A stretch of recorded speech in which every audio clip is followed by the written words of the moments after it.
Welcome to Akasha Talks, a podcast on consciousness, healing, and different ways to interact and weave those together, both old and new, to be able to get the most out of your life. I'm your host, Lance Baker, coming to you from Newcastle, Australia. Hope you kick back, relax, and enjoy the show. This week we've got on Rob de Groof from Belgium. He has the European Hypnosis Academy, and I've been excited to get him out here to Australia to talk to, but as well I've been excited just to talk to you because everybody in Europe tells me how great Rob is and how interesting he is, and I've had other people from America say the same. So I'm excited to pick your brains and hear about your life and share some of that with some people. So welcome, Rob. Thank you. So to start with, because I'm assuming most people in Australia here haven't heard too much about you unless they've been following you online, to tell us a little bit about what got you into the field of mind science and hypnosis. So, it was not actually my plan to become a hypnotherapist. I have a background in entertainment. So I used to run a company that provides artists to every kind of event that was going on here in Belgium and also the Netherlands.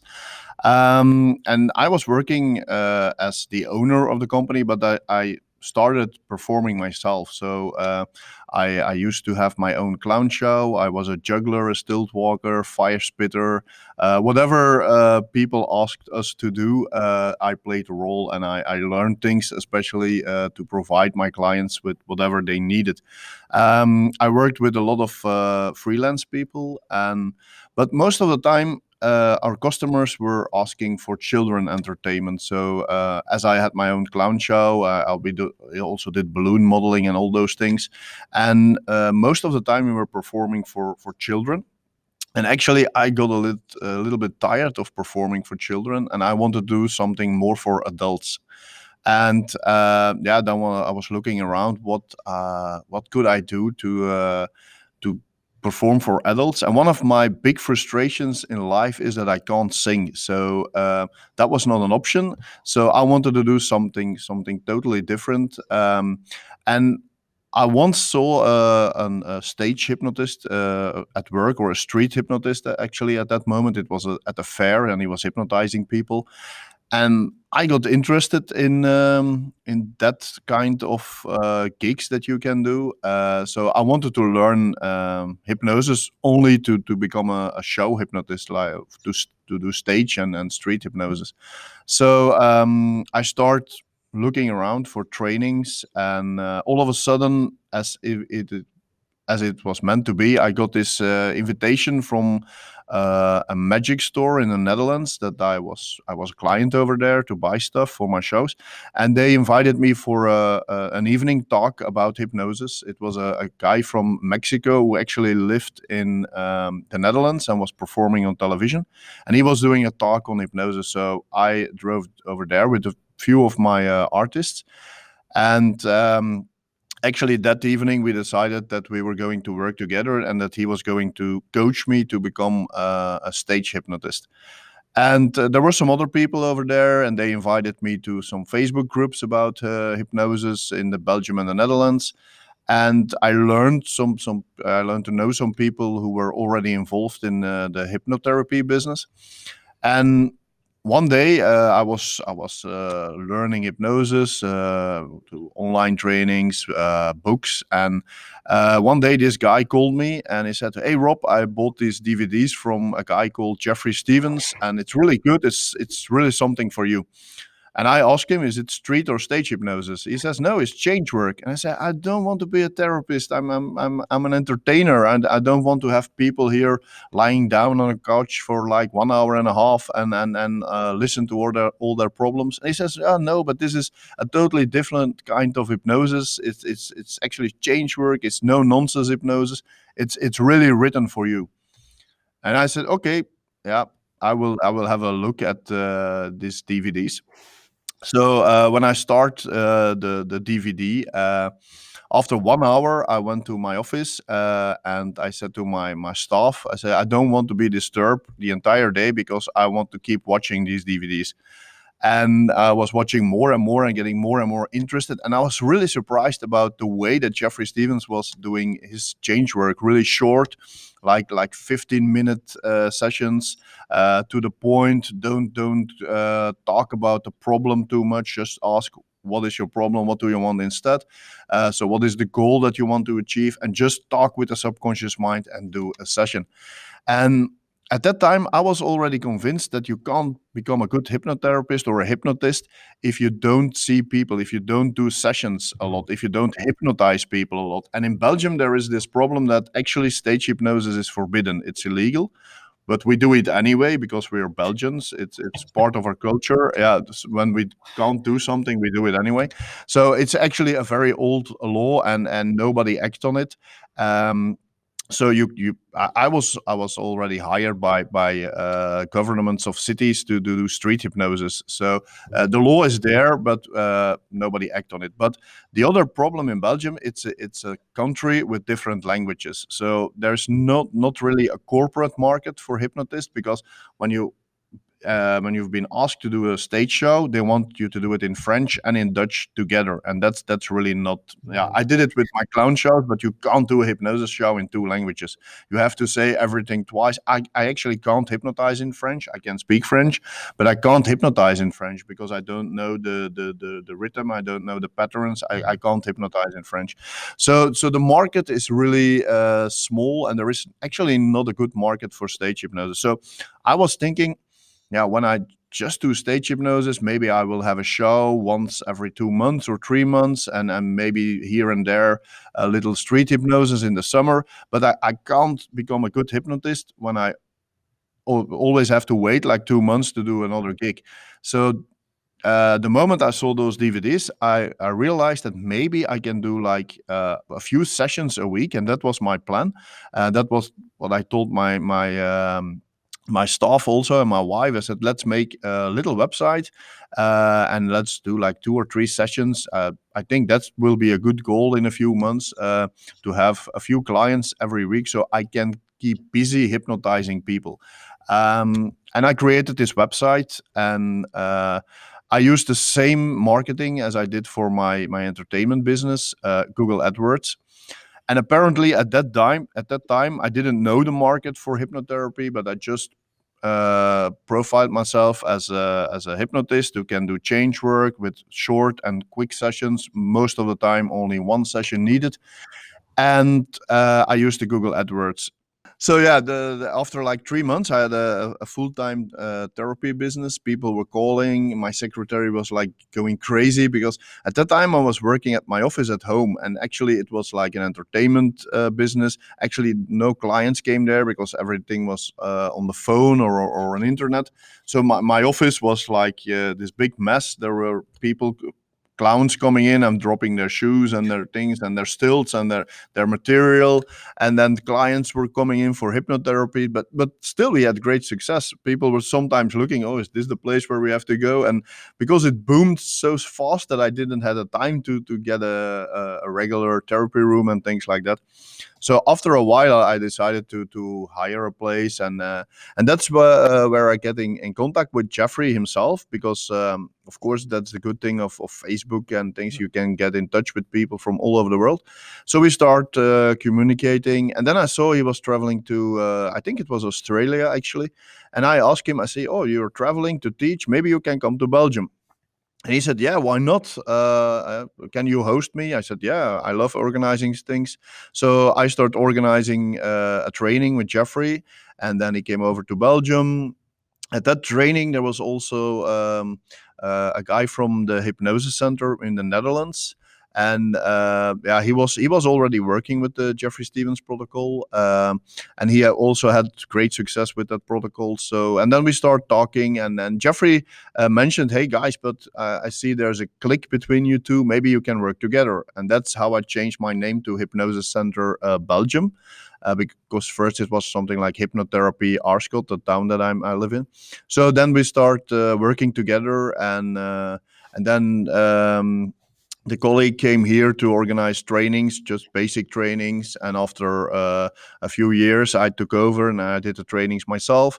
Jeffrey asked us to become his trainers in Europe because he saw that we were really actually using his system on a daily basis and that we had great success in it. And he said, yeah, I can't travel all the time, so maybe you guys can become my trainers in Europe. So Rudy in the Netherlands, myself in Belgium. And then so that is how I start growing and growing. And at the moment I'm here in Belgium. I have the Hypnosis Center has venues in 3 different cities. So we have one practice in Ghent, what's one of the I think it's the 3rd biggest city in Belgium. We have one in Antwerp, actually the biggest city in Belgium. And then here at my hometown in Aarschot, we have the biggest venue actually, where also the European Hypnosis Academy and the Belgian Hypnosis School is located. So that's where I do the trainings. So and at the moment I have 6 hypnotherapists working for me in those 3 different buildings all around Belgium. So that's how I became from a clown to hypnotherapist, and now actually more like a hypnosis trainer, traveling the world, speaking at conventions. I still see clients, not that much anymore, but I still want to see clients, because for me it's really important that if you do trainings, if you talk about hypnotherapy, that you still have experiences in the therapy room. So actually the one of my goals is to work more with like sports people, especially professional sports people, and I'm also conducting some experiments or researches. So one of the things that I'm working on now, and I will I posted it as a topic for Hypnothoughts. They already accepted me as a speaker, but they didn't choose the topic yet. So I hope they're gonna go for that one. I did some research on breast enlargement, because it was something that I was mentioning all the time. So in our basic training, people ask, hey, what can you do with hypnosis? And then of course there's the regular list, like anxieties and phobias and addiction, stop smoking, bad habits, and so on and so on. And I always ended with breast enlargement. And then they start laughing, because when I'm teaching, I'm making jokes all the time, and they start laughing because they thought it was another joke. And then I said, no, actually you can do breast enlargement with hypnosis. And then they say, yeah, right. And then they still didn't believe me. And then after a while, they start asking questions. Did you do it yourself? I said, no, but I know there's a lot of research on it, but I never have a client for it because I don't advertise it. And then I promised my students that when I have some time off, when I was in my mind already knowing that I'm going to take some time off doing like 30 sessions a week. And I wanted to do some more research. And I said, one of the first things I will do is I just gonna do some research and I'm gonna create my own protocol for breast enlargement, test it, and see what the results are. So I did. So I had 7 different women from different age categories, and 6 of them had breast enlargement, 1 not, but we will going to work a bit further with her because it's one of my students, and I think we know what the problem is. So those are the things that I'm doing right now, because I'm find it really interesting just to not only read about it and see the scientific research, but I also want to test it myself and find out my own way to do it. So that's how I became from a clown a full-time hypnotherapist and a hypnosis trainer. Ooh. And I'm not acting as a clown anymore. Only in front of the training room. Yeah. What was the clown name? It was Clown Robbe de Bob. It's really difficult to pronounce. Yeah, I had interviews on the radio where they introduced me totally wrong, like here is Clown the Rabbit of Depp or something like that. So it was yeah. But it was just, I don't know how the name was created. I also had a song, even I can't sing, and it was something like hop hop hop, here is Robbe de Bob or something. Yeah, it was really crazy. Yeah. How long's it been since you put on the red nose? Actually, I never put on a red nose. I always painted my nose. So yeah, but no, yeah, it's quite some time ago now. I think I did my last show like 5 or 6 years ago when I really was in the beginning. I was still combining during doing shows in the weekend or Wednesday afternoon with the hypnotherapy and then with the trainings. But yeah, it's so busy now that, and I'm really happy that I could leave that job and do this because I really love to do trainings. And for me, doing a training is also like performing. So I'm always for me it's kind of entertainment to also do the demonstrations in front of the class, and yeah, that's something I need. I love to work with the public, so that's great. It's rewarding watching people grow, of realizing they've got this Yeah, massive skill that they can then go out and help thousands yeah, of people themselves. And you yeah. get to spend a few days with them. I love that side of Yeah, things. I love to do my 7 day training because they arrive here on a Monday. They're totally beginners.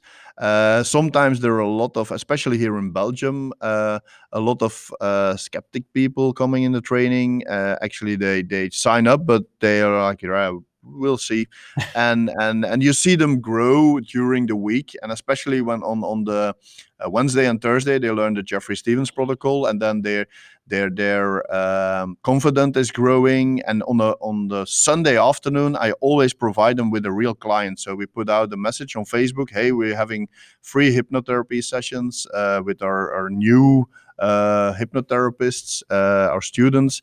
They will do a free session, so they get an actual client who has probably never been hypnotized before with an actual issue, and most of those clients get rid of their issues. So also for my students, it's really a confident builder. I always say you can keep in touch with that client. It's actually your client, so if you want to have a follow-up session, it's your client. Just let's get in touch with them like 3 weeks later, ask how the changes are going.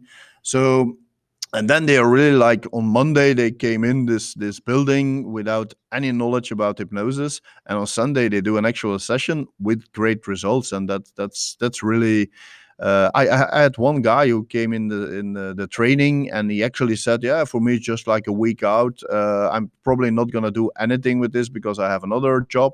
He actually had his own business. And on the Friday, he said, "Yeah, I'm probably not gonna prolong my contract with that company that I'm working for now, and I'm actually already looking for a building." And he hired a therapy room, and he started doing hypnosis. And it was actually just his week out, and he was doing an interesting course about hypnosis. So yeah, people really change also during the training. And a lot of people are in the training just out of interest, or and another part is like they are on this split in their life. They want maybe change job, they don't know what to do with their life. And also a lot of people do the training and never become a hypnotist, especially in Belgium, because Belgians are a bit like in the Netherlands. I always say in the Netherlands, people sign up for the training to become a hypnotherapist, and they already have their website ready. In Belgium, it's the other way around.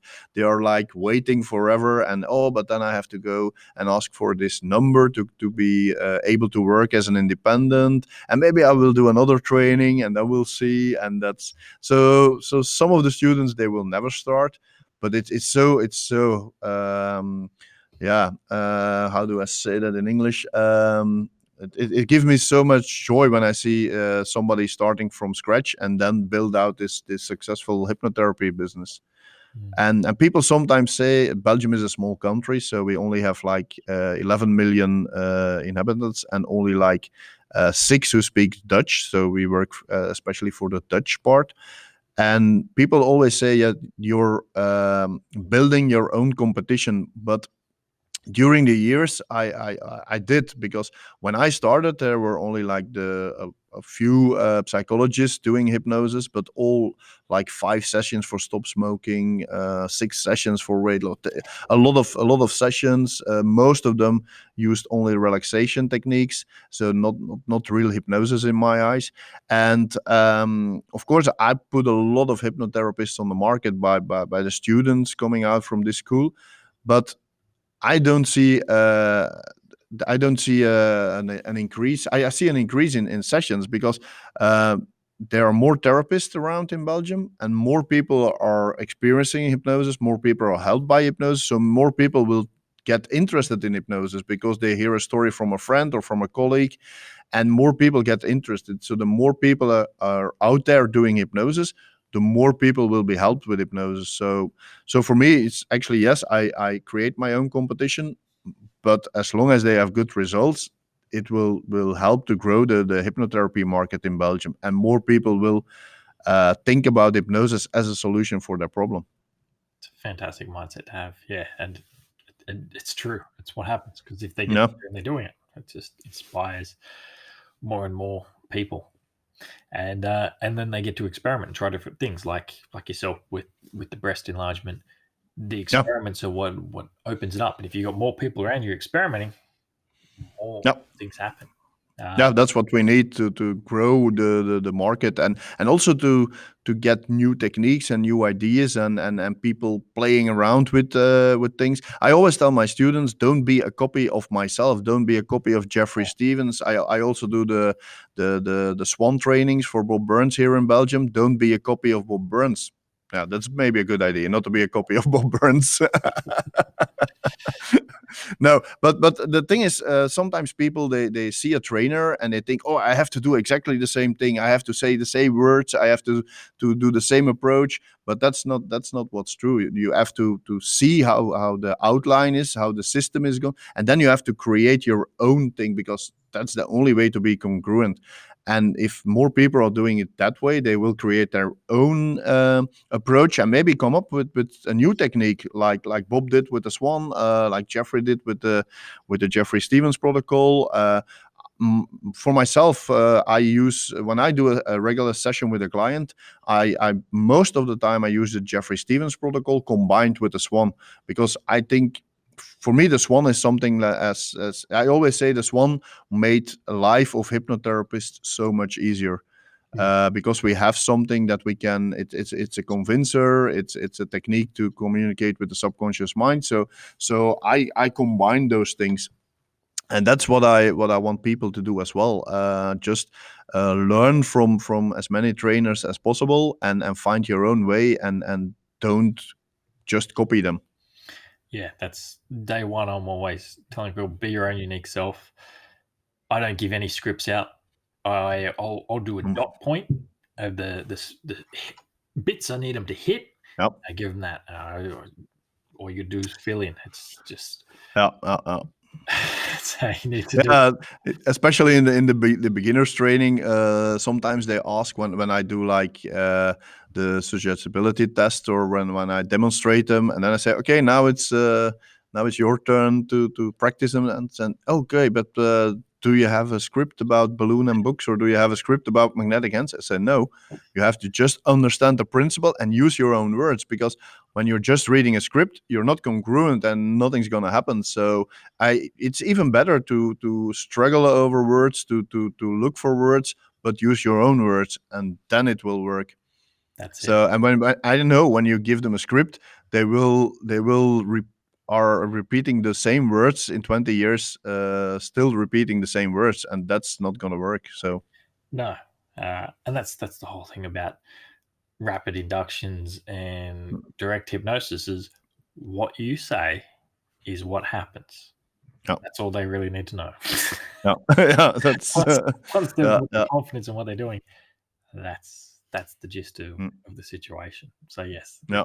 being you, they're not gonna get that, because their faith is in this silly little script they've got in their hand, and all their intention and attention is there instead. Yeah, of and yeah, which is instead of on the client. Yeah.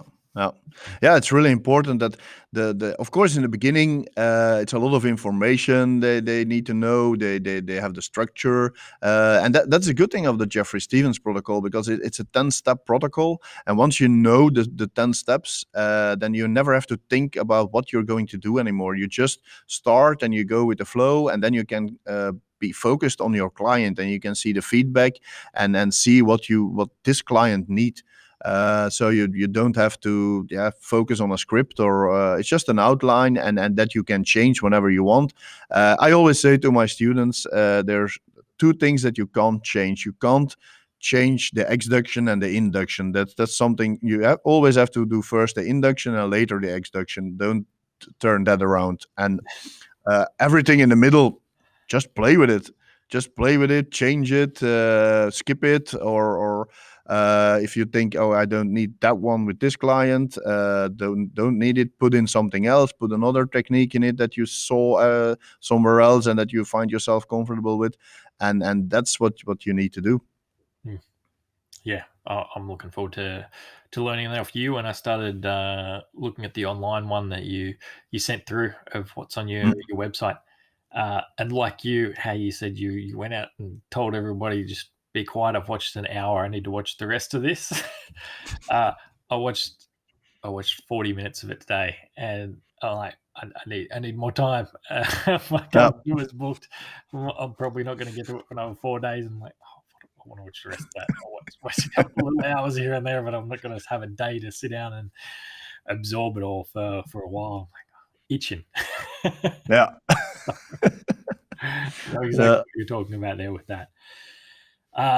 And with how you were talking about the breast enlargement, that took me by surprise with the very first hypnosis book I read outside of the class I did.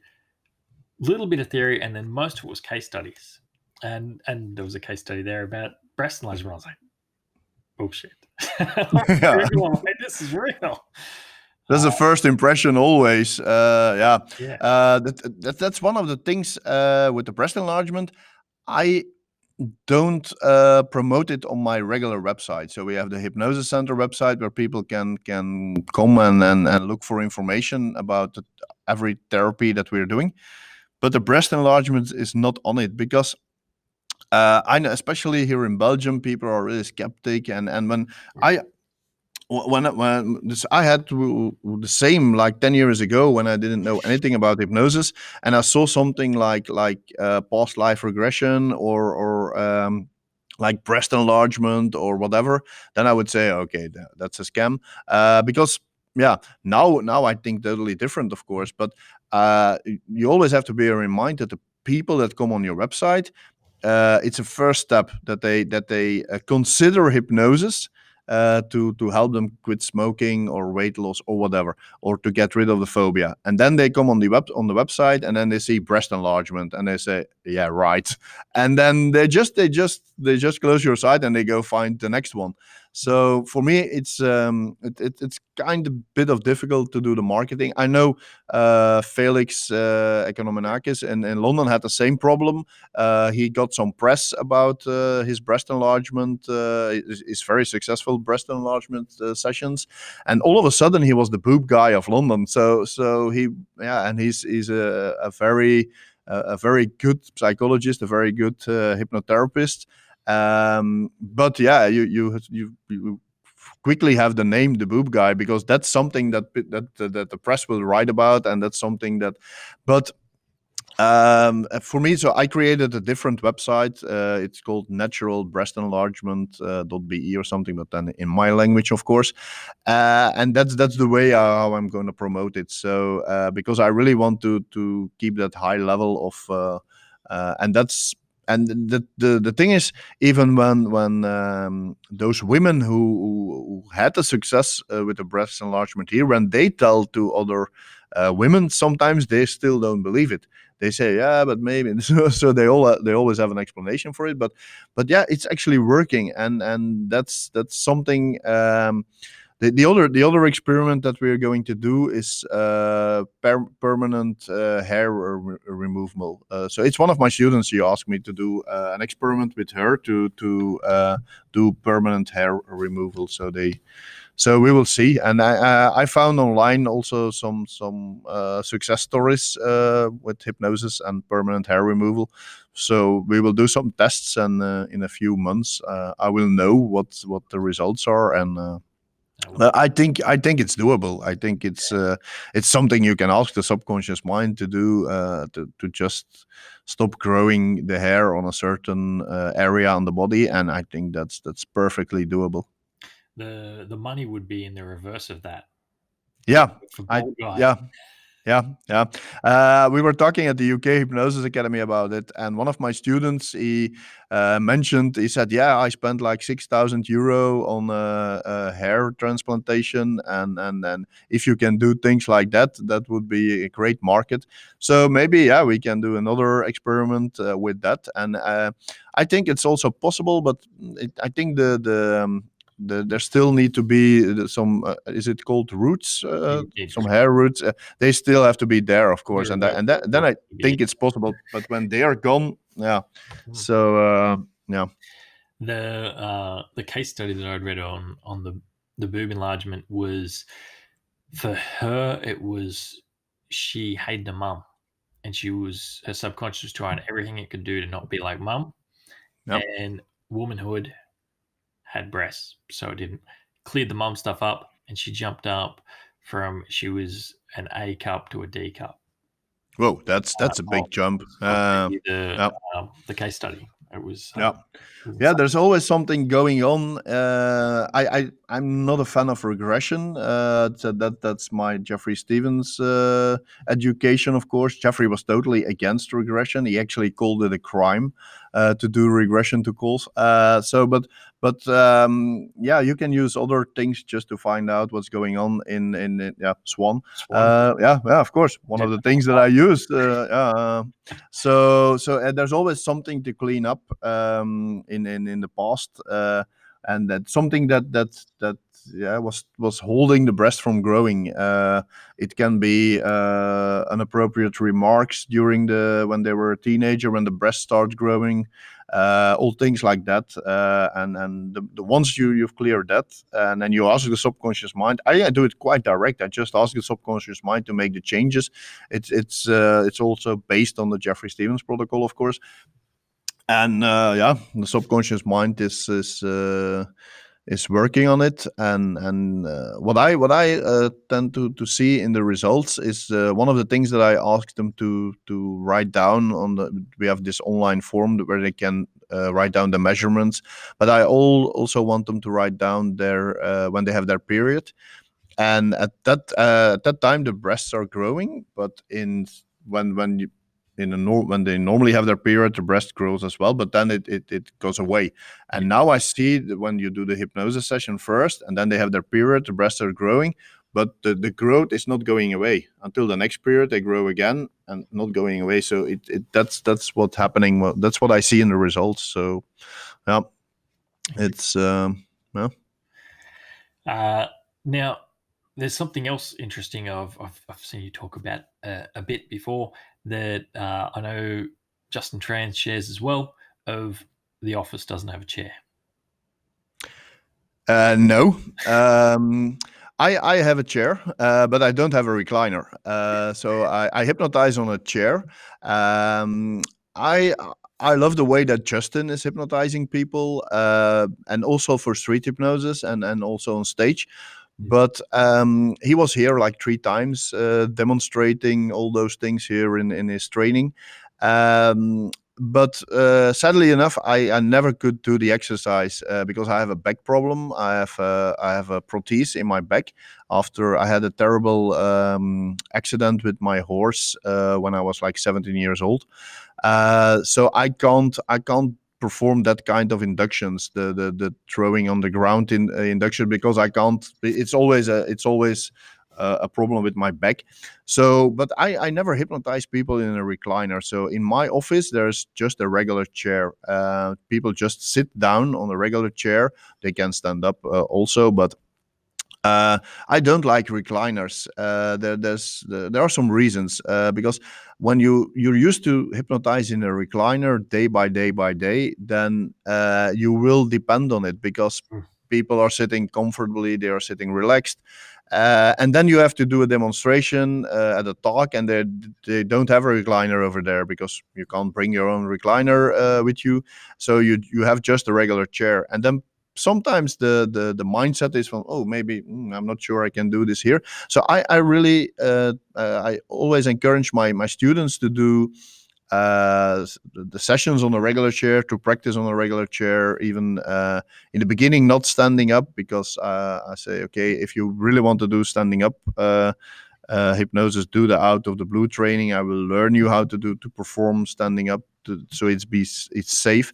um, but the other thing with the recliner is people are supported by the chair, and you don't see that much feedback anymore. When people are sitting on a regular chair, you see feedback, you see what the body is doing when they are all already relaxed in the recliner. When the session starts, you don't see change in the body, and that's something I really want to see. So I just hypnotize them on a regular chair, and the body has a chance to do whatever it wanted to do. So I can see a lot of feedback.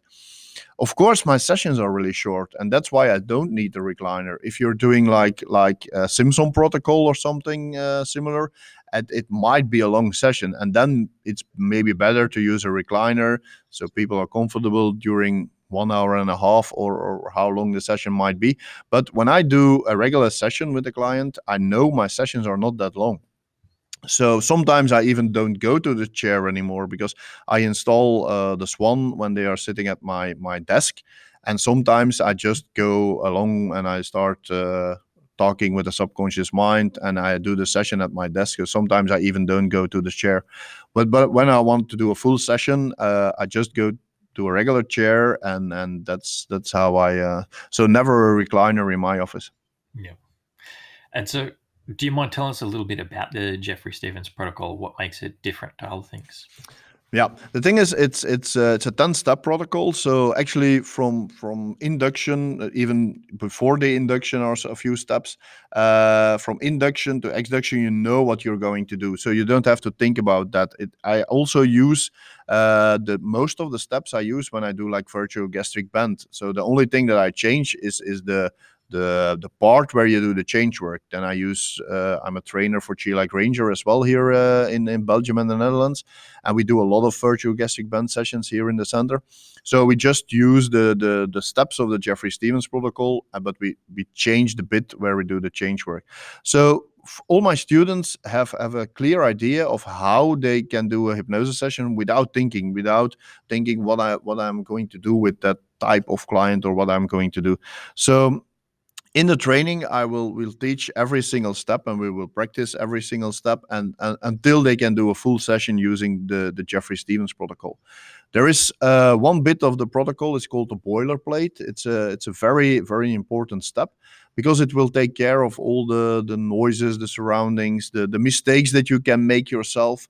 I once was doing a session that was still at my home. I was totally alone at home, and the doorbell rang in the middle of the session, and I know that I was expecting a delivery, and there was nobody else at home. My staff was not working. My wife was not at home, so I had to go and open the door because I need that parcel. There was something in it that I really needed.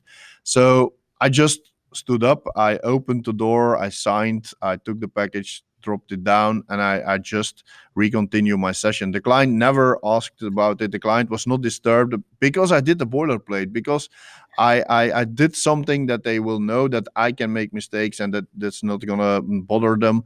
There might be noises. There might be noises inside themselves. Their self-talk. So we take care of that in the boilerplate. But I use it all the time when I do street hypnosis. I use the boilerplate as well. When I do another kind of session, I always use it because it's so important. It will bind your client in the session, so they are not being bothered by whatever is going on. So there are a few steps in the Jeffrey Stevens protocol that are really important, and it's really building together the session. And the good thing of the Jeffrey Stevens protocol is that there is this step, the golden box, where you do the change work, and it's actually a little protocol on its own. So once you know this way of thinking, this way of working, you never need a script anymore, and you can do sessions with clients that have a problem that you never heard of before. So and that's really strong, because I did sessions with clients who had a problem and they just say, oh, I have this problem, and I never heard of it before. Sometimes they just call it a name, and I say, oh yeah, and then I just ask a few questions and I do the session, and they were rid of the problem.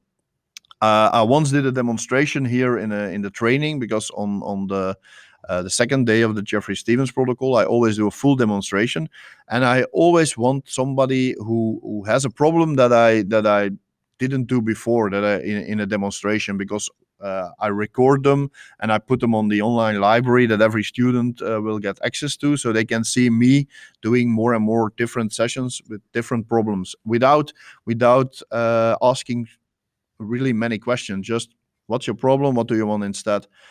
And one of the sessions I did with a student was about blood sugar level. So there was this lady in the training. She came to me. She said, it was in a 7-day training, and she said, "Yeah, I know you're going to do a full demonstration on Thursday. I have this problem with my blood sugar. If it's still getting worse, I have to start injecting insulin, and I don't want to go there. So can you do something about it? And did you already do that before?" I said, "Yeah, we did it a lot with great success."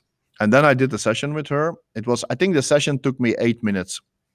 Because when I do the sessions in my own language, in Dutch, I'm a quite fast speaker, and sometimes my students ask, "Do we really have to speak that fast?" I said, "No, just my style. Create your own style," as we said before. No, and I did the session. And like one day later, when we started with the third part of the training is in 3 parts. So some people will join us only for the third part, because they can split it up. And because there were some new guys arriving on Friday, we had another introduction round. And her husband was also in the training room, and he was a retired engineer, and he was actually he signed up just to be 1 week together with his wife, and he was really skeptic. And he said, "Yeah, you did a session with her yesterday, and we measured her blood sugar level in the evening, and we measured it in the morning." And he said, "We didn't have exercise. We even didn't have sex." He was mentioning everything. A real a researcher. And he said, because sex can influence the blood sugar level. And he said, we didn't have sex. And in the morning, she was already 100 points under her normal level. And every day she was going down. And like a few months later, they were here for the virtual gastric band training. And she said, "My doctor is not knowing what's going on, but I'm on the level of a normal, healthy person now. Just the subconscious mind making the changes. And the only thing I actually asked was, hey, subconscious mind, can you bring her blood sugar level on a healthy level for her? Making the changes necessary." And she was really happy, because she noticed that there were some things changing in her food habits, but she was not doing it on a conscious level. It was actually the subconscious mind making those changes without she having any cravings, because it's the subconscious mind doing it. Subconscious mind was also internal in the body making changes, because otherwise the blood sugar level couldn't go so low at that amount of time. So her doctor really didn't know what was going on. And then actually on the Friday, when the husband was reporting that there were already changes, I admit that I never did that session before. So I told her we had great success, and I always encourage my students, and I think I mentioned it in a YouTube video as well. I always say, never say to a client, "Oh, it's my first time. I will do a session like this," because Imagine yourself going to into the hospital for surgery, and then the surgeon says, "Oh yeah, that's the first time I'm going to perform this operation." Then probably you're gonna walk away and you say, "Hey, I'm not a guinea pig." So I always encourage my students to say we have a lot of experience with it, and when you say we, you actually mean the hypnosis world in general. So you're not lying. Yeah, you say we have a lot of experience with it. Of course, you have to say it with something that you know that hypnosis can resolve. So when I say we have a lot of experience with breast enlargement, it's actually the hypnotic world, and there are great successes with breast enlargement. When I say we have a lot of success with blood sugar level, I knew there were hypnotists having great success with blood sugar level. Yeah. But when I had said in the training, okay, let's do the session tomorrow, it's the first time, let's just give it a try, probably the success was not that high, because now she was already convinced, oh, he already had great success. Oh, he's the guy that is going to help me with my blood sugar level. So also that's really important. The whatever the people are expecting, the level that they're putting you on, and that's really important as well. So that's the good thing of the Jeffrey Stevens protocol. You can help people with whatever issue they have without knowing the issue, without scripts, without preparing yourself. Just ask a few questions, do the session, and that's the one of the biggest benefits of it. It's a structured protocol. It's something that you will remember for the rest of your life, so you don't have to think about what you're going to do. You can focus 100% on the client, and you can do it without preparation, and that's what I love about it. Mm-hmm. And you've also mentioned briefly a couple of times you're out of the blue. Yeah. Situation. Would you mind telling us a bit about what you do with that and what that all means? So because of my background in entertainment, I used hypnosis a lot to do entertainment. That was my first goal, as I mentioned before. So I was performing street hypnosis for some years. I did also a fair bit of hypnosis shows during the years.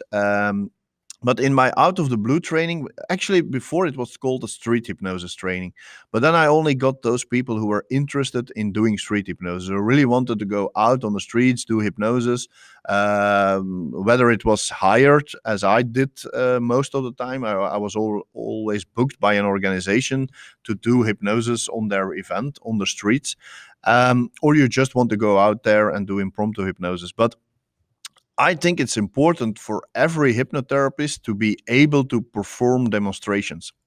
Definitely. Because when you go and have a talk, it's one of the best ways to reach out to people, to gain new customers. Have talks at service clubs, at business meetings, whatever. But then you can talk like hours about hypnosis. But a 5-minute demonstration is so much powerful.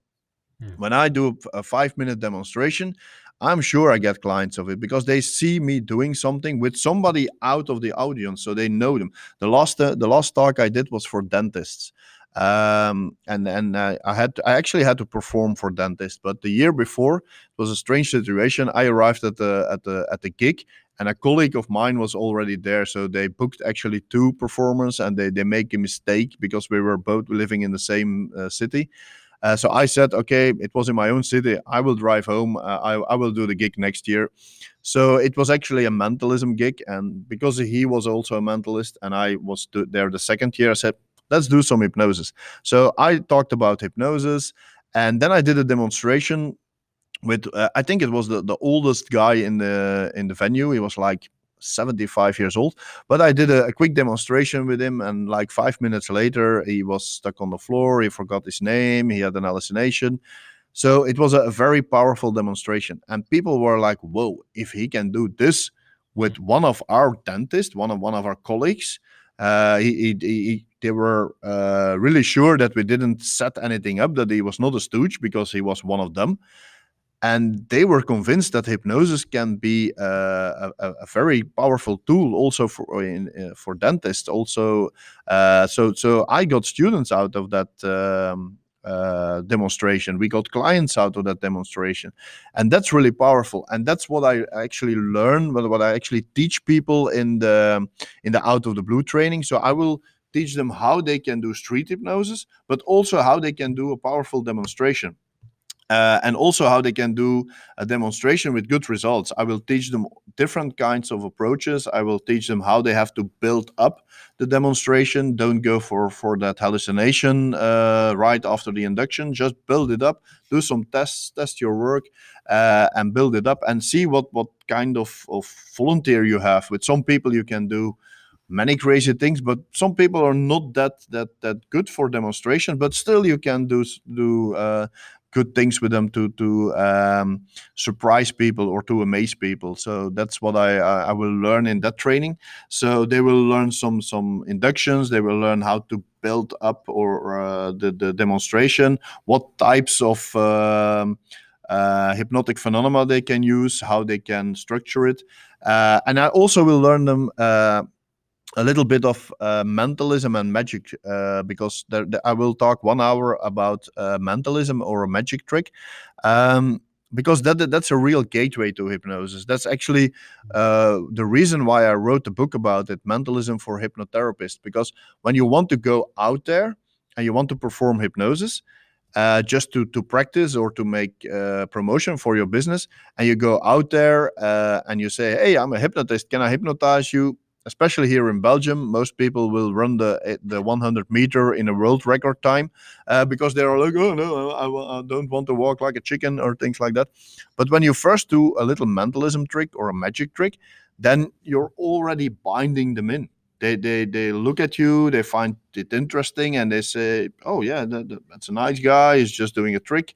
And then you can create a gateway to hypnosis, because when you already have them and you have the attention, then you can say, hey, let's do something else. Well, we're not gonna do hypnosis, put your hand like this, and you're busy. But when you first say, okay, can you do some, let's do some hypnosis, people are, oh, there is this firewall building around them.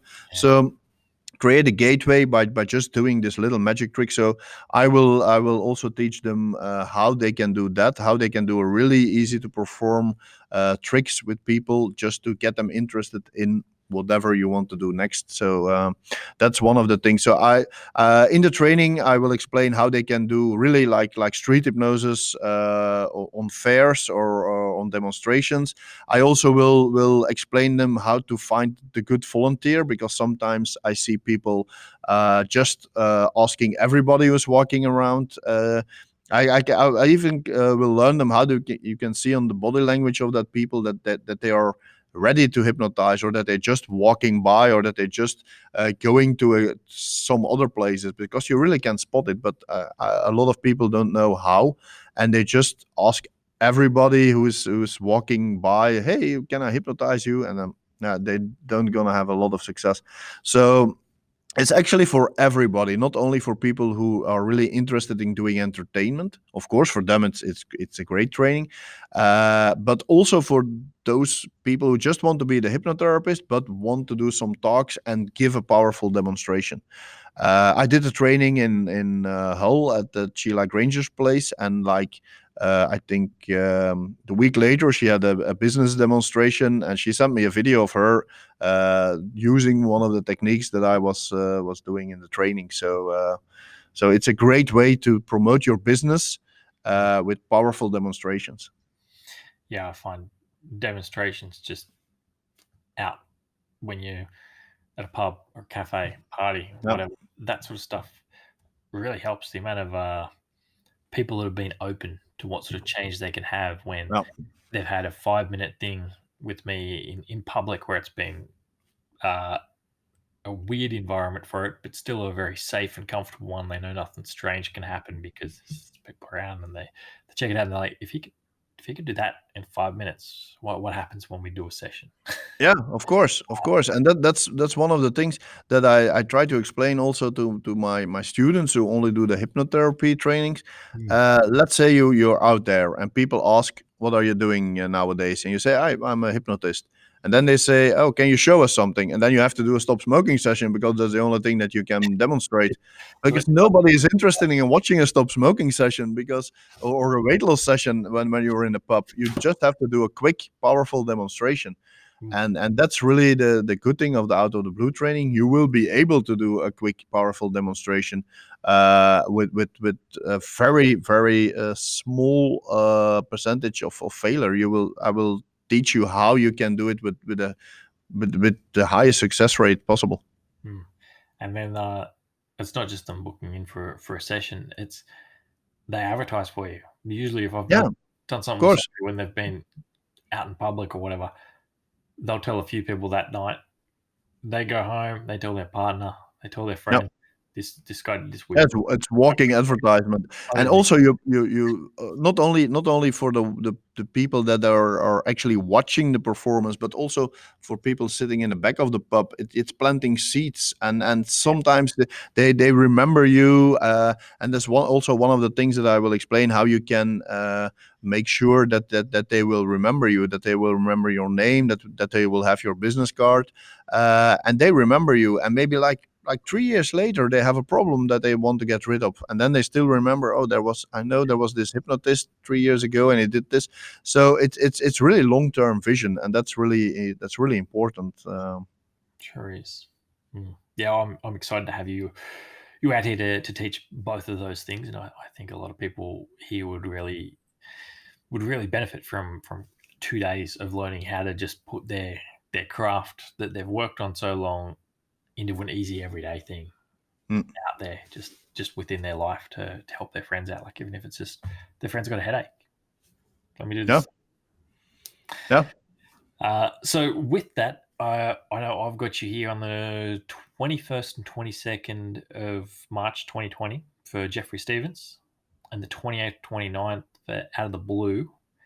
You're here for the HypnoBiz in Queensland. Yeah, the weekend before. So the weekend before, I do the Jeffrey Stevens protocol training at your place. It's HypnoBiz Australia. I will talk about the symbology system over there on the convention.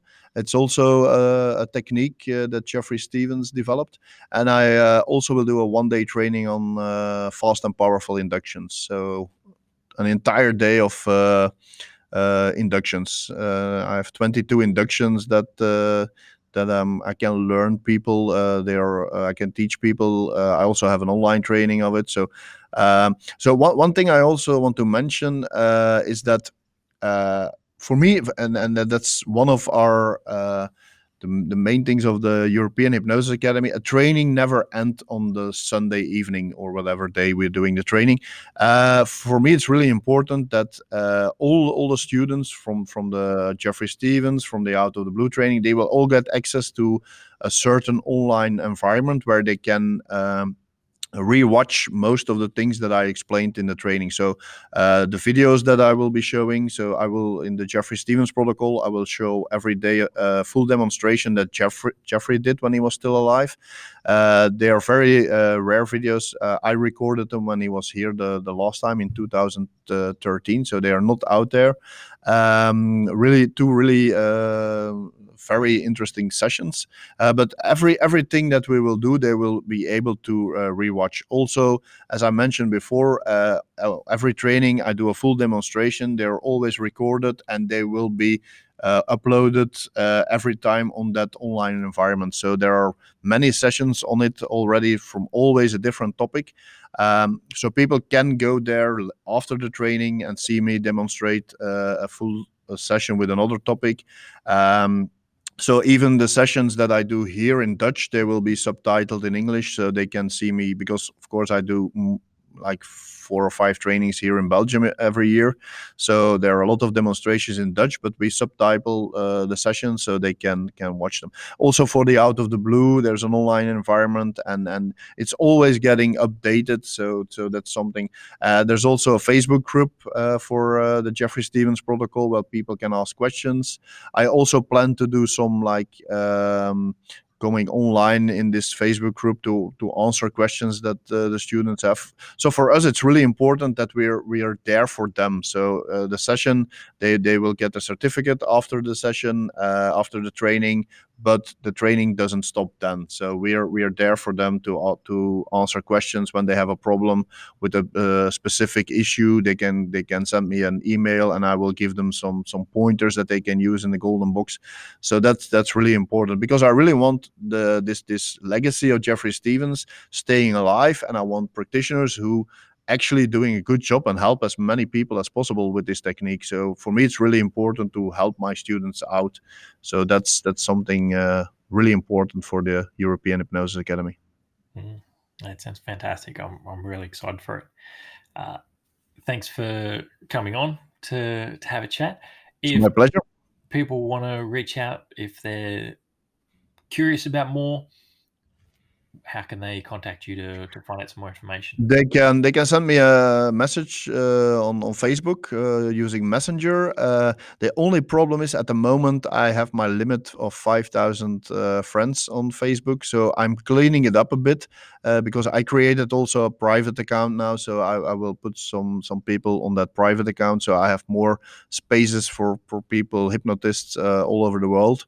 But they can send me an email also at info@europeanhypnosisacademy.com. I also have a YouTube channel now with European Hypnosis Academy, and every 2 weeks I post a hypno advice video. I'm planning to record some today as well. So I give advice about things that I like using the recliner or using inductions, things like that. It's always like a 3-minute video with some advice every 2 weeks. So they can subscribe for that. And if there are questions, just send me a message on Facebook or email. Fantastic. Awesome. I'll put those links in the show notes so they can find that as well. Okay, great. Have a great day and enjoy your filming. I will. And I think it's night for you now in Australia. So have a great night. It is. Yes, I will. Thanks. Okay. See you. Thanks for listening. I hope you enjoyed this episode and perhaps learned something new. If you did, I'd love for you to subscribe or drop a review on whatever favourite podcatcher you have, or if you've been enjoying the video versions on YouTube or Facebook, do it there. If something really did click home for you with this episode, perhaps it could benefit one of your friends or family. If so, it'd really help if you shared this on your social medias. Until next time, you've been listening to Akasha Talks with Lance Baker.